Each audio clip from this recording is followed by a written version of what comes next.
పల్నాడు జిల్లాలోని గురజాల పట్టణంలో జరిగిన భూ సదస్సులో మాట్లాడుతూ రాష్ట్రంలో దేవాదాయ ధర్మాదాయ అసైన్మెంట్ పోరంబోకు బంజరు తదితర 30 రకాల భూములను ప్రభుత్వం స్వాధీనం చేసుకుని భూమి లేని పేదలకు పంపిణీ చేయాలని ఆయన సూచించారు.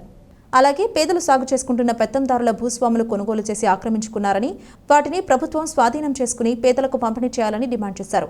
పల్నాడు ఏరియాలో దేవాలయ ధర్మాదాయ శాఖ గ్రామాల్లో పేదలు సాగు చేసుకుంటూ రెగ్యులర్గా కౌలు చెల్లిస్తున్నప్పటికీ గ్రామాల్లో పెత్తందారులు భూస్వాములు కొంతమంది వాటిని తీసుకుని పేదలకు దక్కకుండా చేశారని ఇది సరైన విధానం కాదని ఆయన విమర్శించారు.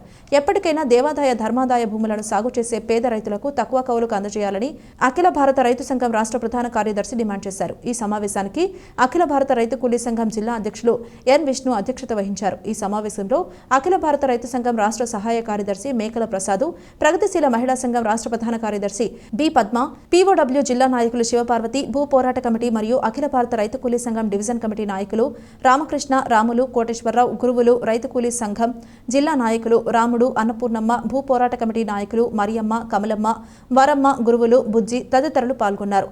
అనంతరం వివిధ గ్రామాల నుంచి వచ్చిన భూ పోరాట కమిటీ ప్రతినిధులతో ప్రదర్శన నిర్వహించారు.